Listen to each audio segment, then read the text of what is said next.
Hi everyone, and welcome to a new episode of Day's Podcast along with a new video. So, yes, we have just recently talked about Whitney Houston's first two albums, whether it's Whitney Houston or Whitney. So, we are going to also talk about I'm Your Baby tonight. So, the thing about the shift here, because this is 1990 we're talking about, okay? When we talk about 80s albums, because there'll be more, we notice criticism and we notice the sense of there could have been more quality from what they want to hear from an artist. And you know me personally, when I hear something, I can tell like they really put their work and dedication. So I feel like a lot of times, maybe some critics that was going over their head because, everybody hears things differently. So, like and subscribe. Thank you for watching. Thank you for listening. Definitely check out Patreon. There will be new videos on there soon, along with new episodes on Spotify. Definitely check them out. Thank you so much. And let's get into it.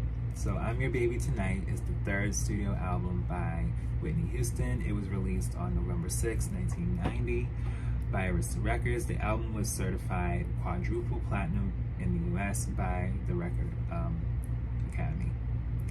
So it did really well. Let's talk about the background of the album. By 1989, Whitney Houston had become one of the most successful musicians in the industry with her last two albums, Whitney Houston in 1985 and Whitney 1987, having sold a combined 30 million copies at the time. Houston's crossover blend of pop and R&B had helped her to break barriers on pop radio and on MTV, which, along with the commercial breakthrough of Michael Jackson, led to the music industry enjoying the best time for crossover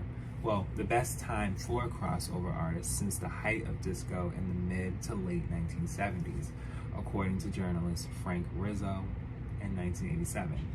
Despite this, however, some black critics began to voice their disapproval of Houston's music, especially with her sophomore album release. Whitney, which included the #1 hits, the dance pop hit I Wanna Dance With Somebody Who Loves Me, and in particular the rock song So Emotional, accusing the singer of selling out. They also felt that her records lacked the soul of her live performances of the same songs. Houston's name was jeered by some in the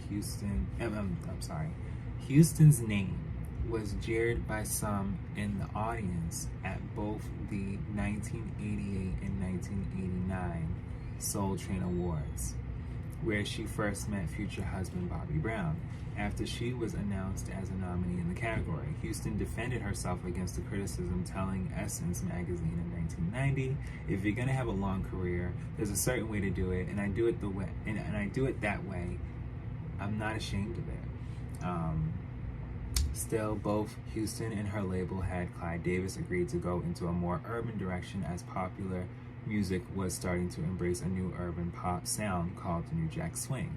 Even as her sophomore album Whitney was blanketed airwaves in the spring of 1988, music industry insiders were speculating that there is talk her next album will have a blacker direction.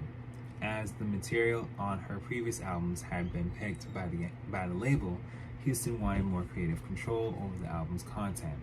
As I had said previously, when it got to the 90s, she was like, I need to do movies. I need to appreciate my people more than they think and thought I was already appreciating them. And I want to live my life. Okay? And she did just that. Where are we at? Where did we last leave off? Yeah, as the material of her previous albums had been picked by the label, Houston wanted more creative control over the album's content. As a result, Houston would serve as an executive producer for the first time on an album. She recruited the New Jack Swing production team of L.A. Reid and Babyface, citing their work on Bobby Brown's Don't Be Cruel, to help her with her new direction. So, in the midst of knowing that Bobby was going to be in the area at the award show, she liked the team that he was working with, which are legendary in their own right, to where she felt, you know what, I want that. This is what I want to do. This is where I'm going to go from.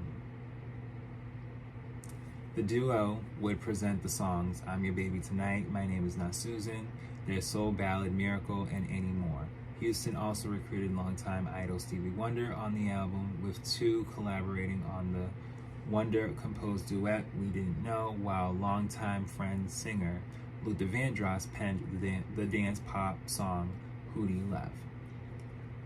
Houston would also produce a song herself, I'm Knockin', which was written for her by longtime musical collaborator and the musical director of her concert tours, Ricky Minor and B.B. Winans. Houston would co-produce and co-write another song with Winans titled Taking a Chance. Houston and Davis kept previous producers Michael Mazur and Narada Michael Walden. With Mazur, Houston was received the soft rock song After We Make Love, which would end up being their last collaboration together, while with Walden, Houston recorded the songs I Belong to You, Lover for Life, and the Linda Clifford ballad All the Man That I Need, the sole cover of the album. Houston and Walden also worked on songs such as Higher Love, Dancing on the Smooth Edge, and Feels So Good. At the end, Taking a Chance and the three latter Walden productions were left off the album's final track list, except in Japan, where Higher Love and Taking a Chance were featured. So Higher Love actually is now like a serious song. Like they play that all the time, remastered and just out. And it's like she never left. But yeah. Commercial performance, it didn't do as well. It debuted at number 22 for the issue date November 24th, 1990. In its second week, it leaped to number 5. The following week saw its peak position at number 3. The album spent 22 weeks in the top 10 and was on the chart for a total of 51 weeks. It also debuted at number 10 on the Billboard Top R&B Albums chart, the issue date of December 1st, 1990, and reached the number 1 position of that chart 3 weeks later. So, as you can see, the R&B top charts, they was loving it over time. They said, okay, she loves us. All right, we need to shut up. But pop, they were like, what is this? What is this? do we like this? What is this? Like, they liked it. They loved it, but they didn't take it in as much as it being like very much clean and Whitney-esque to her previous album, which is why I guess it debuted at number 2. But even so, what does it say here? The record was at the top of the R&B hip hop chart for 8 non-consecutive weeks and was present on that chart for a total of 53 weeks. Due to its great performance on that chart, it became the number 1 R&B album of the Billboard year-end charts of 1991. Which is good. So, like I said, the black people, us black people, well, my black people, whichever people you guys want to claim as far as black people, for that chart. I mean, I feel like people are people, and whatever chart that you listen to, period, you love the song. I just think that just a whole, just everything being this, that, is just say a chart and how much it's selling. That's all. It's just the way things were and still kind of are. Yeah. The album was certified 4 times platinum by the Record Academy by April 5th, 1995. And since began tracking sales dated for May 1991, it has sold, as of 2009, 1.7 million copies in the US. This amount does not include copies sold in the initial months of the album's release or sales through the mail order sources such as Columbia House and BMG Music Club. This is not its sales total, as the biggest portion of the sales occurred in November 1990 before there was Nielsen SoundScan. So there's more sales that are still being counted to this day, but it says to date the album has sold approximately 10 million copies worldwide. So it did really well as far as worldwide. They was just shocked that she went a whole new direction. So here's the track list. Track 1 is I'm Your Baby Tonight. Track 2 is My Name Is Not Susan. Track 3 is All the Man That I Need. So those first 3 tracks, I'm sure everyone was just like, oh my God, she back.